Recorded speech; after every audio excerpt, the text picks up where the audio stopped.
কুদরতি অবস্থর লগতে বিলদার ভাবে মহৎ করে কি করে ইয় ভোজি নিত্যতন বন্ধকর ভঙ্গ তপস্বী তর্ক করতাল জনন হবে বড় মঙ্গল তাই সরকার সমিতাই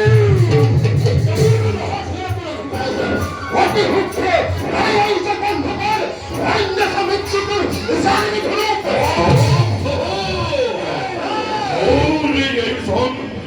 নহয় স্বর্গিত কোনো ব্যক্তি বিশেষৰ কল্যাণৰ বাবে তাই মোৰ ইয়াত অপুৰুষাৰ্থ সমগ্ৰ জীৱ তদহিব জগতৰ কল্যাণৰ বাবেহে মই এই মহাযজ্ঞ কৰিছিলোঁ।